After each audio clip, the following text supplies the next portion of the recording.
जय श्री श्याम, जय श्री श्याम, जय श्री श्याम। ओम नमो नारायणाय गोविंदाय परमेश्वराय परमात्मने।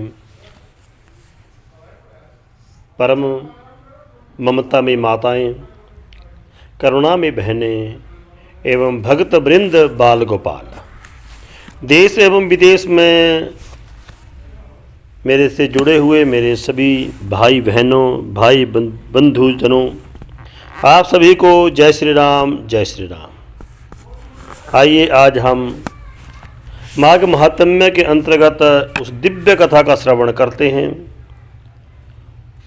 एकादश अध्याय, 11वां अध्याय।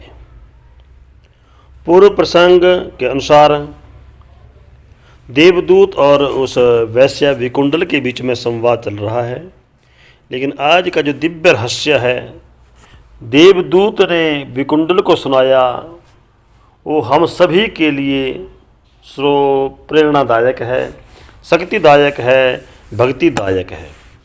विशेष करके 11वें अध्याय के बीच में भगवान नारायण का पूजन, विशेष रूप से ठाकुर जी महाराज से शालिग्राम भगवान कहते हैं, उस शालिग्राम के दिव्य स्वरूप के पूजा के बारे में सारांश रूप में विस्तार से एवं दिव्य प्रेरणादायक रूप में समझाया गया है। देवदूत बोला, मोक्ष की इच्छा को सदैव शालिग्राम भगवान का पूजन करने वाले प्राणियों को परम मुक्ति प्राप्त होती है। वाराहशिला में वज्र या कीट निमित्त चक्र में वासुदेव भगवान की पूजा करनी चाहिए। इसके पूजन से जो पुण्य प्राप्त होता हूँ वो मैं तुमसे कहता हूँ। हे वैश्यवर, ध्यान से सुनो। पापों का विनाशक है, परम पुण्य को देने वाला है, भुक्ति और मुक्ति प्रदान करने वाला है, और सब प्रकार की मुक्ति, क्योंकि मुक्ति जो होती है 8 प्रकार की कही गई है, लेकिन उसमें सर्व परम मुक्ति जो है सालोक्य मुक्ति है, अर्थात परमात्मा के ही लोक को प्राप्त कर जाना। प्रतिदिन अर्थात डेली 10,000 राज सूर्य यज्ञ अर्थात 10,000 सूर्य राज सूर्य यज्ञ कि जो करने से पुण्य प्राप्त होता है, वो भगवान ठाकुर भगवान के षोडशोपचार पुण्य के पूजा करने से प्राप्त हो जाता है। अर्थात 10,000 आपने महायज्ञ करने हैं, जितना पुण्य अर्जित तुम्हें इकट्ठा होगा। यदि आपने माघ महीने में विधिवत ठाकुर जी का पूजन करके भगवान सत्यनारायण का पूजन कर लिया, शालिग्राम भगवान का पूजन कर लिया, तो 10,000 राज सूर्य यज्ञों का पुण्य हमें प्राप्त होता है। देवता इत्यादि अच्युत निरंकार को सब प्रकार से प्रणाम करते हैं तो उनका भी फल मिलता है। अत्यंत पापी, अक्रमण्य एवं अनादि ईश्वर होने पर भी जीव यमलोक को नहीं जाते। स्वर्ण कमल युक्त 12 करोड़ शिवलिंग को जो ब्रह कल्प पूजने से जो पुण्य प्राप्त होता है, वो गोविंद भगवान का शालिग्राम की पूजा करने से प्राप्त हो जाता है। देखिए, स्वर्ण कमल युक्त अर्थात भगवान को दिव्य मणियों के साथ शिवलिंग के 12 करोड़ नित्य निरंतर पूजा करने से जो पुण्य प्राप्त होता है, वो भगवान चक्रधारी, जिस शालिग्राम पर भगवान का चक्र रूपी चिन्ह बना हुआ हो, ऐसे ठाकुर जी का पूजन करने से प्राप्त हो जाता है। गोविंद का पूजन करने से ऐसे प्राणी स्वर्ग में नहीं गिरते, बिना तीर्थ सेवा, दान, यज्ञ एवं तप से छुटकारा पा जाते हैं। पूजा रहित पुरुष नरक, गर्भवास, त्रिक्य योनियाँ, कृमि योनियों आदि से युक्त नहीं होता। जिसने शालिग्राम की मूर्ति पर जल अथवा ऊपर से छिड़कर भगवान के मूर्ति का जल, स्नान का जल अपने ऊपर छिड़क लिया, वह संपूर्ण तीर्थों का पुण्य उसे प्राप्त हो जाता है। सद्य कल्याण देने वाली गंगा, गोदावरी, रेवा नदी के जल से परिपूर्ण शालिग्राम की मूर्ति हमेशा निवास करती है। सत्यनारायण भगवान, शालिग्राम भगवान हमेशा गंडकी नदी में, रेवा नदी में विश्राम करते हैं, निवास करते हैं। यदि उस दिव्य मूर्ति का पूजन गंगा जल के साथ किया जाए तो अवश्य ही प्राणी परम पद का अधिकारी होता है। काम, क्रोध तथा लोभ से व्याप्त जो अधम पुरुष अनेक प्रकार के नैवेद्य, फल, दीप, चंदन, गीत, वाद्य, स्तोत्र आदि से शालिग्राम की मूर्ति की पूजा करते हैं, कलयुग की भक्ति भाव से जो पूजा करता है वो 12 कोटि कल्प का यज्ञ का पूजन प्राप्त करके चक्रवर्ती सम्राट होता है। जहाँ शालिग्राम की मूर्ति रूप में भगवान केशव उपस्थित रहते हैं, वहाँ सभी देवी देवता, यक्ष एवं 14 लोक के देवी देवता वहाँ निवास करते हैं। शालिग्राम की मूर्ति के सम्मुख श्राद्ध करने से पितृ तृप्त होते हैं। देखिए, अर्थात जो पितृकर्म है, नारायण बलि विहित जो कर्म है, वो सब कर्म जो है भगवान शालिग्राम की प्रतिमा के सम्मुख किए जाते हैं। अर्थात नारायण में उस आत्मरूपी आत्मा की आत्मा को नारायण में मिलाना। अर्थात शालिग्राम की मूर्ति के सम्मुख श्राद्ध करने से पितृ तृप्त होकर के सैकड़ों कल्प तक स्वर्ग में निवास करते हैं।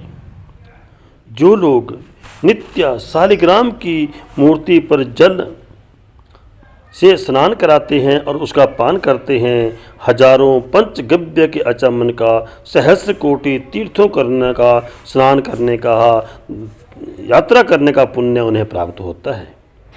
मनुष्य माता का स्तनपान नहीं करता।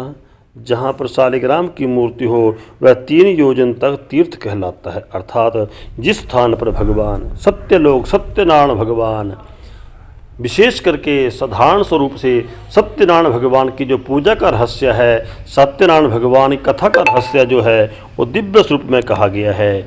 बोलिए बांके बिहारी लाल की जय हो। अर्थात जिस स्थान पर भगवान शालिग्राम की मूर्ति होती है 3 योजन तक वो तीर्थ स्वरूप है, जहाँ के संपूर्ण दान धर्म करोड़ों पुण्य को देने वाले होते हैं। हे राजन, शालिग्राम से कोस भर पास भी जो कोई कीड़े मरते हैं वो बैकुंठ को प्राप्त हो जाते हैं। देखिए विधि का विधान। जैसे सप्तपुरियाँ हैं, अयोध्या, मथुरा, माया, काशी, कंची, हरवंतिका, द्वारिकावती, ये जो सप्त मोक्षदायिनी पुरियाँ हैं, वहाँ पर यदि प्राणी के प्राण छूटते हैं तो वैकुंठ को प्राप्त होते हैं। लेकिन शालिग्राम भगवान के सानिध्य में यदि कोई प्राणी प्राण छोड़ता है, इंसान तो क्या, जीव मात्र, कीड़े मकोड़े पतंगे इत्यादि भी जो प्राण छोड़ते हैं वो भी वैकुंठ को प्राप्त कर जाते हैं। शालिग्राम की मूर्ति में विक्री करने वाले प्रलय काल तक नरक में निवास करते हैं। अर्थात भगवान की जो मूर्तियां लेकर के बेचते हैं, दान में भगवान की मूर्ति ले ली और आगे बेच दिया, ऐसे प्राणियों को नरक मिलता है। ये वैश्यवर घोर वन में जितेंद्रिय होकर के तप करने का जो पुण्य प्राणियों को मिलता है, वही गरुड़ध्वज वासुदेव भगवान कहा माघ महीने में स्नान करके पूजन करने मात्र से प्राप्त हो जाता है। पृथ्वी पर जितने तीर्थ और पुनीत स्थान हैं वे संपूर्ण विष्णु भगवान के नाम मात्र लेने से प्राप्त हो जाते हैं। हे वैश्यराज, जो वैष्णव शिव की निंदा करते हैं विष्णु लोक में न जाकर के नरक के गामी होते हैं। बस ये बात समझने की है।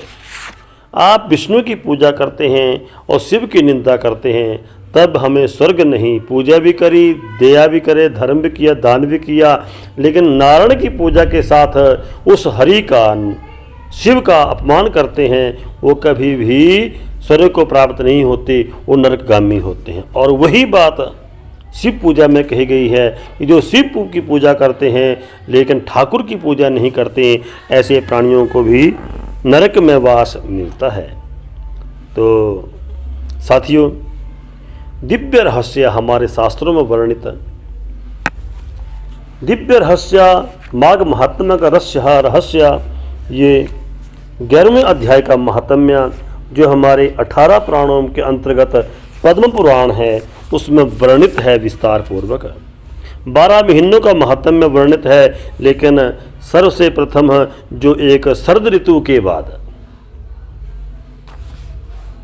शीत निशा सम आई, ये ठंड के दिनों में प्राणी के प्राण बच जाने पर यदि परमात्मा के श्री चरण कमलों में स्नान करके यदि ठाकुर का पूजन कर लेते हैं, स्नान करने के लिए कह दिया, ठंड भी बहुत होती है, तीर्थों पर गमन कर लीजिए, अच्छी बात नहीं हो सके तो गंगा का नाम लेकर के गंगा का जल मिला करके स्नान कर लीजिए। इस प्रकार माघ महीने के अंतर्गत 11वें अध्याय का जो महात्म्य है, हरि कृपा से मैंने आपके सम्मुख रखा और समय स्थिति के अनुसार मेरे साथियों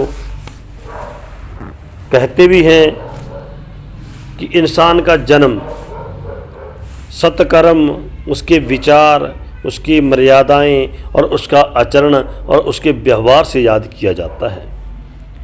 ये जो रहस्य सुनाए गए हैं ये करोड़ों वर्ष पुराने हैं, लेकिन हमारे शास्त्रों में विहित है, निहित है, इसीलिए वो रहस्य भी अजर अमर हो चुके हैं। ये सब जो है हरि का नाम एवं माघ महात्म्य के महात्म्य का ही प्रभाव है। आज हम हैं, आज आपसे जुड़े हुए हैं, कल यानी कि समय के अनुसार परिवर्तन होना निश्चित है, लेकिन ये सब चीज़ें जो है धरा धर्म की ये पहचान जो है ही हमारे को एक दूसरे से जोड़ती है। वही तो कहते हैं कि नाम रह जाएगा, अर्थात आपने जो सत्कर्म कर लिया, अपनी इन श्वासों से कर्ण रूपी अमृत का जो पान कर लिया, कर्ण रूपी इस दिव्य कथा से पान कर लिया, उसका जीवन सफल है। अर्थात ये माघ महात्म्य की 81 अध्याय कहा, 81 के समान महान पुण्य को देने वाला इस रहस्य को आपने सुना।